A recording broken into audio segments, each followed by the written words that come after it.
Assalamualaikum warahmatullahi wabarakatuh. Perkenalkan, nama saya Ismi Oktarina dengan NIM 201930300021 D3 Akuntansi Program Vokasi Universitas Muhammadiyah Yogyakarta.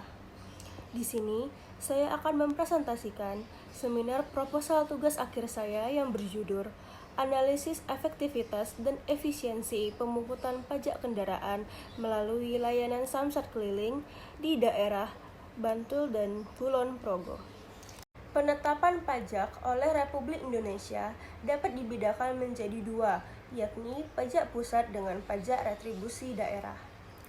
Pada Undang-Undang Republik Indonesia Nomor 28 Pasal 1 Ayat 10 Tahun 2009 terkait tentang pajak daerah dan retribusi daerah memberitahukan bahwa pajak daerah adalah kontribusi wajib kepada daerah yang terutang oleh orang pribadi atau badan yang bersifat memaksa berdasarkan undang-undang, dengan tidak mendapatkan imbalan secara langsung dan digunakan untuk keperluan daerah bagi sebesar-besarnya kemakmuran rakyat. Pada pasal 1 ayat 12 juga menjelaskan tentang pajak atas kepemilikan dan atau penguasaan kendaraan bermotor. Pembayaran pajak kendaraan bermotor di daerah Bantul dan Kulon Progo biasanya dilakukan di sistem administrasi menunggal satu atap atau yang biasa kita sebut dengan Samsat. Samsat sendiri telah diamanatkan pada Peraturan Presiden Nomor 5 Tahun 2015 tentang kualitas pelayanan sistem administrasi terpadu satu pintu untuk kendaraan bermotor. Dalam peraturan presiden ini, di pasal 22 terkait kualitas pelayanan kantor bersama Samsat cenderung diselesaikan dengan menempatkan unit-unit pembantu. Di Samsat Bantul dan Kulon Progo memiliki inovasi baru berupa Samsat Keliling. Samsat Keliling ini memberikan pelayanan untuk mengesahkan STNK setiap tahunnya. Biasanya Samsat Keliling ini berbentuk mobil, di mana bagian belakang mobil terdapat loket untuk melakukan proses pembayaran. Tujuan dari adanya Samsat Keliling ini sendiri yaitu untuk meningkatkan mutu pelayanan publik, khususnya pelayanan pembayaran pajak kendaraan bermotor. Adanya inovasi ini dapat mengurangi penumpukan antrian pada kantor Samsat, mempermudah masyarakat untuk membayar pajak kendaraan bermotor, juga mengurangi keluhan masyarakat terkait jauhnya jarak untuk membayar pajak kendaraan motor di Samsat induk atau di Samsat daerah. Dengan adanya inovasi Samsat Keliling ini, para masyarakat tidak perlu jauh-jauh untuk datang ke kantor Samsat. Pada bagian ini terlihat bahwa tabel target dan realisasi penerimaan pajak kendaraan bermotor yang dimana realisasi lebih tinggi daripada target yang sudah ditentukan. Juga dari tahun 2019 hingga tahun 2021, penerimaan pajak kendaraan bermotor melalui Samsat Keliling di daerah Bantul dan Kulon Progo setiap tahunnya memiliki peningkatan. Nantinya akan direalisasikan ke penerimaan pajak di daerah Bantul dan Kulon Progo. Terfokus pada analisis efektivitas dan efisiensi pada realisasi pemungutan pajak kendaraan melalui Samsat Keliling di dua instansi yang ada di Yogyakarta, yaitu daerah Bantul dan Kulon Progo. Pada bagian rumusan masalah, saya membahas yaitu pertama, bagaimana efektivitas dan efisiensi pemungutan pajak kendaraan bermotor melalui program Samsat Keliling pada kantor sistem administrasi menunggal satu atap atau yang bisa disebut Samsat di daerah Bantul dan Kulon Progo. Kedua, faktor-faktor yang mempengaruhi efektivitas dan efisiensi pemungutan pajak kendaraan bermotor melalui program Samsat Keliling. Tujuannya untuk mendeskripsikan efektivitas dan efisiensi serta faktor-faktor yang mempengaruhi efektivitas dan efisiensi pemungutan pajak kendaraan bermotor melalui Samsat Keliling, yang bermanfaat bagi peneliti atau saya sendiri dapat menambah wawasan mengenai efektivitas dan efisiensi pemungutan pajak, juga bagi instansi yaitu dapat memberikan manfaat praktis kepada perusahaan agar dapat dijadikan sebagai bahan acuan perencanaan dan penyusunan RKAP. Pemungutan pajak merupakan suatu kebijakan negara yang akan digunakan untuk kebutuhan dana pada keperluan negara. Pemungutan pajak sendiri juga merupakan salah satu dari bentuk perwujudan pengabdian dan peran untuk melaksanakan kewajiban perpajakan. Pajak kendaraan bermotor. Pada pasal 1 Undang-Undang Republik Indonesia Nomor 28 Tahun 2009 ialah undang-undang yang mengenai pajak daerah dan retribusi daerah. Pajak kendaraan bermotor sendiri terbagi menjadi dua jenis, yaitu pajak kendaraan bermotor tahunan dan pajak kendaraan bermotor 5 tahunan. Tarif pajak kendaraan bermotor yaitu kepemilikan satu kendaraan bermotor oleh orang pribadi yaitu sebesar 1,2%. Sementara pajak terbesar senilai 6% akan dibebankan pada kendaraan kedua, ketiga, dan seterusnya. Pajak khusus diterapkan bagi daerah setingkat provinsi yang tidak terbagi dalam kabupaten atau kota, yaitu 2% untuk kendaraan baru dan 10% bagi kendaraan kedua, ketiga, dan seterusnya. Tarif pajak 2% dibebankan pada badan yang berkepemilikan kendaraan bermotor. Kepemilikan atas kendaraan bermotor untuk TNI atau Polri, pemerintah pusat, pemerintah daerah, angkutan umum, ambulan, mobil jenazah, pemadam kebakaran, sosial keagamaan, lembaga sosial dan keagamaan, yaitu sebesar 0,50% untuk kepemilikan kendaraan bermotor alat berat sebesar 0,20%. Pada bagian biaya lainnya, pajak bahan bakar kendaraan bermotor atau PBBKB sebesar 10%, dan nilai jual bahan bakar angkutan umum akan diberikan potongan mencapai 50% dari tarif. BBNKB atau biaya balik nama kendaraan bermotor dibebankan pada 12% dari nilai jual kendaraan. Kendaraan berbasis daya berkelanjutan akan dikecualikan dari biaya ini. PKB jumlahnya 1,5% dari nilai kendaraan dan berbeda secara konsisten karena harga jual. SWDKLLJ atau sumbangan wajib dana kecelakaan lalu lintas jalan yang diawasi oleh Jasara Harja senilai 35.000 untuk sepeda motor dan 143.000 untuk mobil. Biaya administrasi saat penggantian plat nomor atau bagian saat 5 tahunan maupun biaya balik nama, namun untuk kendaraan baru biaya tidak akan dikenakan. Denda pajak di kendaraan bermotor dengan asumsi masa berlaku STNK, jatuh tempo dan tidak diperpanjang akan tergantung pada denda PKB dan denda SWKLLJ.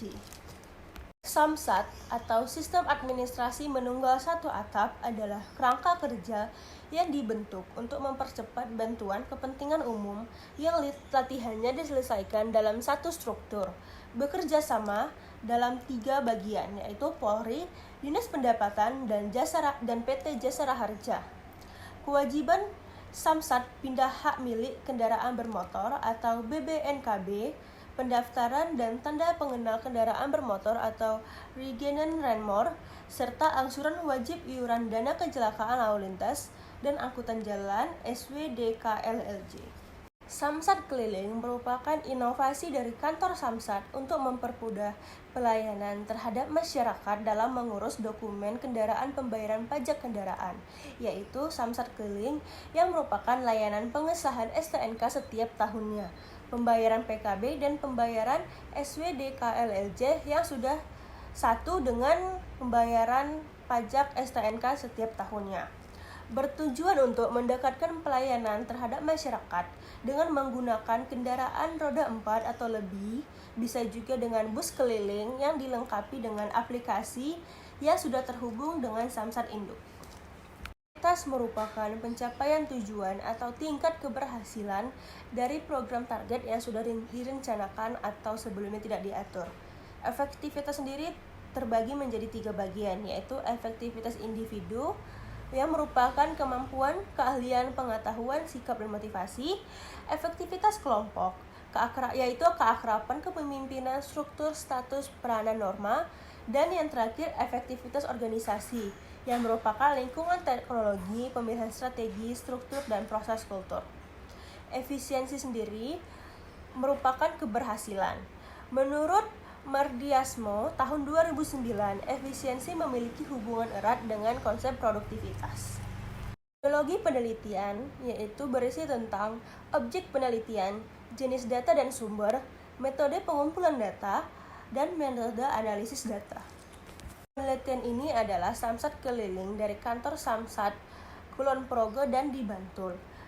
Menggunakan realisasi penerimaan pajak kendaraan bermotor tahun 2019 hingga tahun 2021, laporan realisasi PKB bus salting pada daerah Bantul, Samsat keliling pada daerah Kulon Progo tahun 2019 hingga tahun 2021, dan jumlah kepemilikan kendaraan bermotor tahun 2019 hingga tahun 2021. Jenis dan sumber data yaitu data primer, data yang diperoleh secara langsung dari objek penelitian, yang berisi tentang hasil observasi kantor Samsat Bantul dan Kulon Progo. Data yang diperoleh berupa realisasi penerimaan pajak kendaraan bermotor, laporan realisasi penerimaan Samsat keliling Bantul dan Kulon Progo, dan jumlah kepemilikan kendaraan. Kemudian data sekunder yaitu data yang diperoleh secara tidak langsung melalui sumber perantara, biasanya mengutip dari bukti atau catatan. Data yang diperoleh berupa informasi yang mendukung data primer ialah struktur organisasi, deskripsi jabatan, atau berupa tulisan-tulisan lain yang dianggap penting dalam penulisan penelitian kali ini. Dalam metode pengumpulan data, saya sendiri menggunakan 3 cara, yaitu observasi, wawancara, dan dokumentasi. Dari observasi ini, Samsat keliling di kantor Samsat Bantul dan Kulon Progo, dokumen yang saya peroleh yaitu laporan realisasi penerimaan pajak kendaraan bermotor, laporan realisasi Samsat keliling daerah Bantul dan Kulon Progo, dan jumlah kepemilikan kendaraan. Dalam wawancara, saya mewawancarai para pemimpin kantor atau yang mewakili dari Samsat Bantul dan Kulon Progo. Dokumen yang saya peroleh yaitu berupa sejarah singkat dari Samsat keliling, tujuan dan alasan adanya Samsat keliling, dan kegiatan yang dilakukan ketika sedang menjalani Samsat keliling. Dan bagian dokumentasi yaitu pengumpulan informasi dari berbagai dokumen bersifat resmi dari kantor Samsat Kulon Progo dan Samsat Bantul. Dokumen yang saya peroleh yaitu berupa deskripsi jabatan dan pembagian tugas masing-masing dari jabatan. Metode analisis data yang digunakan pada penelitian kali ini berupa analisis deskriptif, yaitu dengan cara mengumpulkan data, menjabarkan data sehingga dapat memberikan gambaran yang objektif melalui wawancara dan pengamatan. Selain itu, saya juga menggunakan metode analisis kuantitatif digunakan untuk menghitung analisis efektivitas dan efisiensi. Rumus yang digunakan untuk mencari efektivitas yaitu efektivitas sama dengan realisasi penerimaan per target penerimaan dikali 100%.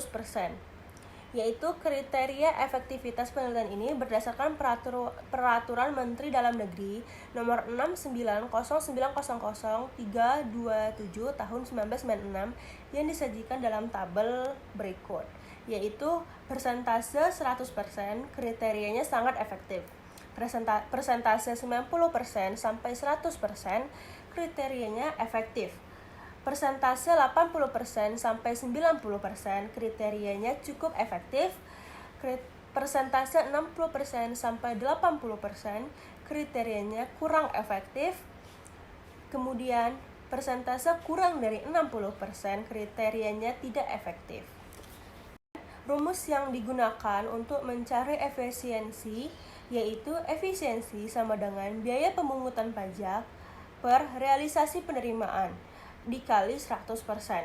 Kriteria tingkat efisiensi penelitian ini berdasarkan Peraturan Menteri Dalam Negeri Nomor 690900-327 Tahun 1996 yang disajikan pada tabel berikut ini, yaitu kriteria efisiensi yang lebih dari 100% rasio efisiensinya tidak efisien.